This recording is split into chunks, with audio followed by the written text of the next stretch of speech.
Students, इसके बाद means gastrula तैयार होने के बाद एक टॉपिक मैं आपको पढ़ाती नहीं, होमवर्क दे रही हूँ। अगर कुछ डिफिकल्टी रही तो पूछना, जरूरत नहीं पड़ेगी, डिक्शनरी आपको मदद कर सकती। इसके लिए होमवर्क में क्वेश्चन दिया है, राइट और give an account of fate of 3 germinal layers.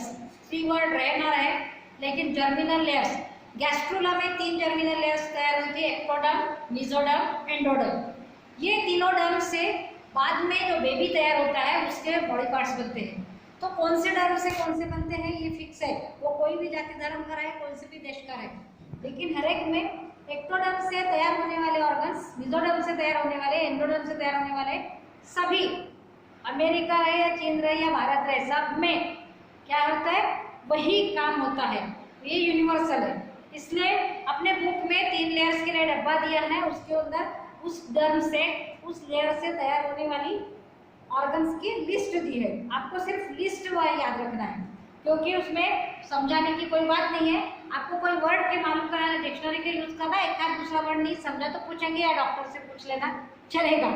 तो देखिए, तीनों टर्म्स के लिए 3 मार्क। क्वेश्चन कितने मार्क का रहेगा? 3 मार्क। तो 3 मार्क में सिर्फ ऑर्गन के नाम लिखना है। अभी हम लोगों को 1 मार्क के लिए 2 नाम, 1 मार्क ऐसा नहीं पकड़ना है। हो भी सकता है कि 2 नाम लिखे तो भी 1 मार्क मिलेगा। मतलब एक्टोडर्म से तैयार होने वाले ऑर्गन्स के नाम, उसके लिए 1 मार्क रहेगा। तो 1 मार्क के लिए हम लोग 4 नाम लिख लेंगे, 4 नेम्स। सर खाली नाम लिखना है ऑर्गन के करके, जैसे बोन, ब्लड, इस टाइप के, ठीक है। तो हर एक्टोडर्म के फेट मतलब परिणाम, उसके लिए 1 मार्क है। आप लोग अगर एक्टोडर्म इतना सारा लिखोगे, मेसोडर्म, एंडोडर्म छोड़ दोगे तो आपको 1 ही मार्क मिलेगा। ध्यान में रखेगा, इतना ध्यान रखना है कि हर लेयर से तैयार होने वाले ऑर्गन्स के कम से कम 4 नाम हमने याद रखना। 4 के लिए 1 मार्क, दूसरे 4 के लिए 1 मार्क, तीसरे 4 के लिए 1 मार्क। इसलिए 3 लेयर्स के लिए 3 मार्क। Okay, maximum. दूसरा क्वेश्चन है, एक्सप्लेन प्रेगनेंसी और right note on first trimester, right note on second trimester, right note on third trimester. इनके ऊपर सेपरेट भी 2-2 मार्क का क्वेश्चन आ सकता है हर एक के ऊपर, या फिर पूरे प्रेगनेंसी के ऊपर 4 मार्क का क्वेश्चन। जब पूरे प्रेगनेंसी के ऊपर पूछा गया तो ये तीनों ट्राइमेस्टर का थोड़ा थोड़ा लिखना है, और जनरल प्रेगनेंसी के पॉइंट उसको 1 मार्क। इस तरह से प्रेगनेंसी का इन जनरल टाइमिंग है, उसके लिए 1 मार्क, और ये एक ट्राइमेस्टर के लिए 1-1 मार्क। इस तरह से 4 मार्क का क्वेश्चन प्रेगनेंसी में कंप्लीट होगा। अगर यही क्वेश्चन 3 मार्क के लिए आया तो इसमें आप लोग टाइमिंग लिख के 3 ट्राइमेस्टर के बारे में 1-1 मार्क। तो 1 मार्क के लिए हमको यहाँ पे कितने पॉइंट लिखना है? जब 4 मार्क का क्वेश्चन आए तो प्रेगनेंसी में ये दोनों पार्ट आएंगे, तो उनको हर एक को 1 मार्क मिलेगा।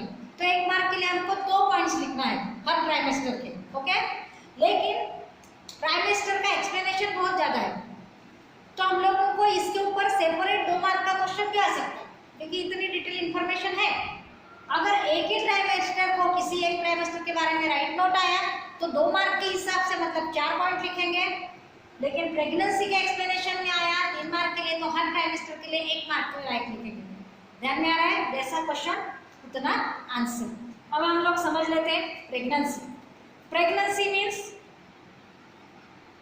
समझता है, प्रेगनेंसी गरोदरपना, गर्भारपना बोलते हैं, बच्चा पैदा होने की अवस्था, निर्माण होने मतलब बच्चा रहना, है ना, माँ के पेट में बच्चा तैयार हो गया रहा है, उस पीरियड को बोलते हैं प्रेगनेंसी। तो देखो, फर्टिलाइजेशन हम लोग पढ़ चुके हैं। फर्टिलाइजेशन से लेके बच्चा तैयार होते तक नॉर्मली टाइम कितना लगता है? जैसे दिन निकालते हैं, डॉक्टर के पास जाओ तो प्रेग्नेंट औरत को चेक करने के बाद बोलते हैं कि उसकी डिलीवरी कब होगी, उन लोग तारीख देते हैं। वो अंदाज से 8-15 दिन का जो फर्क रहता है उस हिसाब से तारीख देते हैं। कोई बच्चा थोड़ा फास्ट ग्रो हो सकता है तो पहले जल्दी, लेकिन इन एवरेज कॉमन जो टाइमिंग रहता है उस हिसाब से पकड़े तो 266 डेज फ्रॉम फर्टिलाइजेशन से लेके 266 डेज। और अगर हम लोगों ने दूसरे तरफ से गिना तो 280 डेज। कैसे? LMC और NMP। LMC means, L means last, M means menstrual cycle, मतलब बच्चा प्रेग्नेंट होना, कोई भी प्रेग्नेंट रहने के बाद, लेडी प्रेग्नेंट रहने के बाद एमसी नहीं आती, मतलब फर्टिलाइजेशन के पहले जो एमसी आई थी उसकी तारीख याद रखेंगे। तो जो लास्ट मतलब प्रेगनेंसी के पहले जो एमसी आई थी उस तारीख से लेके, उस दिन से लेके 280 दिन, सॉरी 280 दिन पकड़े जाते हैं। और अगर आपको मालूम है कि एमसी आने के बाद 14 दिन के बाद ओवुलेशन होता है, तो ये 14 दिन छोड़ दिए, ओवुलेशन के बाद में फर्टिलाइजेशन हो सकता है, इसलिए ओवुलेशन का दिन अगर पकड़ा तो 14 दिन कम कर देंगे 280 में से, तो रह जाते हैं 266 टू 66। समझ में आ रहा है? इस तरह से अगर ओवुलेशन के पीरियड से पकड़े तो 266 और लास्ट एमसी से पकड़े, यहाँ पे पी का मतलब पीरियड, एमसी पीरियड बोलते हैं, तो एनएमपी या एनएमसी बोलते हैं, उससे पकड़े तो 280 दिन की प्रेगनेंसी होती है अगर नॉर्मल प्रेगनेंसी रही तो। इस प्रेगनेंसी को एक्सप्लेनेशन के लिए 3 पॉइंट्स में उन्होंने एक्सप्लेन किया है। 3 महीने का पूरी प्रेगनेंसी होती है, आप लोग दिन गिनेंगे तो कितने, 9 मंथ्स, 9 महीने 9 दिवस बोलते हैं, है ना। हमारा पकड़ रहे हम लोग, भैंस का नहीं, भैंस का 10 महीने जाता है, बिल्ली का नहीं, बिल्ली का बहुत है, हम ह्यूमन बीइंग का पकड़ रहे, ह्यूमन बीइंग की स्टडी कर रहे, तो ह्यूमन बीइंग का 9 महीने का पीरियड पकड़ा जाता है। 9 महीने 9 दिन मतलब ये थोड़ा सा कम ज़्यादा होता है, फर्टिलाइजेशन कौन से दिन हुआ, तो 9 मंथ का हिसाब यहाँ पे देंगे।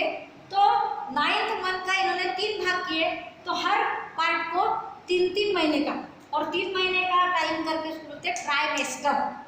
तो पहले 3 मंथ मतलब फर्स्ट ट्राइमेस्टर, तो फर्टिलाइजेशन से लेके 12वें वीक तक, 12th वीक तक, 12वें, है ना, मतलब पूरा मिला के 12 वीक हो ही जाएंगे।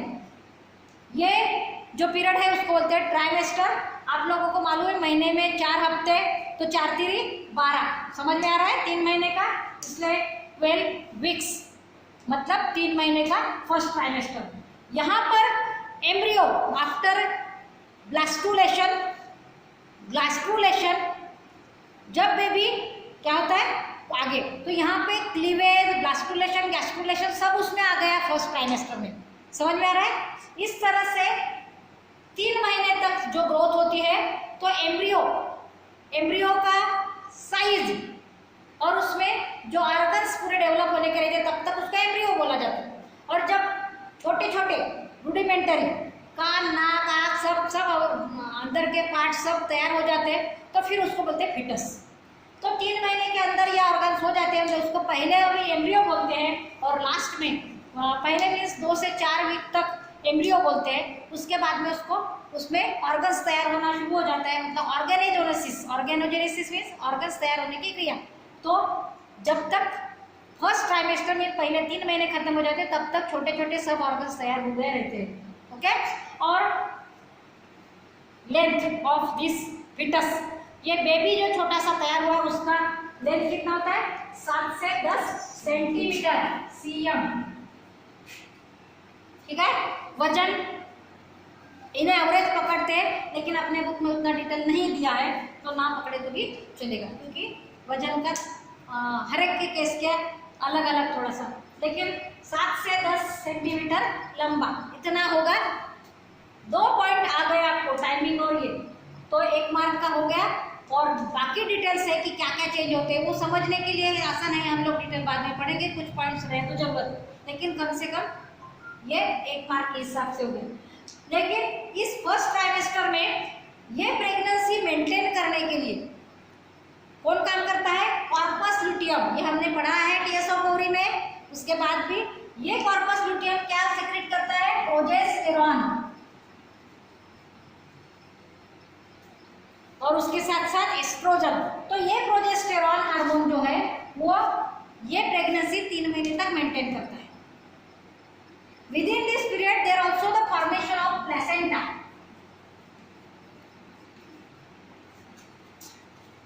क्या तैयार हो जाता है, ये 3 महीने में ये सभी डेवलपमेंट के साथ साथ प्लेसेंटा तैयार हो जाता है, मतलब 3 महीने खत्म होते तक प्लेसेंटा तैयार। अभी 3 महीने ये कार्पस लुटियम 10 मिनिटं झाली. बंद, प्रोजेस्टेरॉन सिक्रेशन बंद कर देता है और आगे का काम प्लेसेंटा करता है. आगे देखो 30 to 76 वीक और लंबाई 30 सेंटीमीटर सेकंड ट्राइमेस्टर में. HCG means human Korean gonadotropins decline means घट जाते हैं. कार्पस लुटियम का सिक्रेशन बंद हो जाता है. FSH सिक्रेशन बंद होता है, LH सिक्रेशन बंद होता है और इन सबको हार्मोन्स क्या बोलते हैं, HCG. और अभी प्लेसेंटा प्रोजेस्टेरॉन हार्मोन सिक्रेट करता है. मीन्स 3 महीने के बाद ये प्रेगनेंसी मेंटेनेंस का काम करता है प्लेसेंटा और कार्पस लुटियम डिजनरेट हो जाता है, अभी उसका काम नहीं है. थर्ड ट्राइमेस्टर में 7th day to parturition. Partur means baby birth, delivery तक तीसरा ट्राइमेस्टर 3 महीने का. और लास्ट में नियर अबाउट 50 सेंटीमीटर 50 सेंटीमीटर का लंबा एम्ब्रियो फिटस मतलब बेबी जो तैयार होने वाला जन्म लेने वाला है उसकी लंबाई 50 सेंटीमीटर, थोड़ा कम ज़्यादा रहेगा. इसका वजन 3 से 4 किलो नॉर्मल होने के लिए, कभी कभी 2.5 किलो का भी बच्चा मरता नहीं है, रहता है. 4 किलो से 3 किलो से 4 किलो तक ये नॉर्मल होता है. उससे ज़्यादा रहा तो तकलीफ होती है, कम रहा तो भी बच्चा वीक होता है. ठीक है.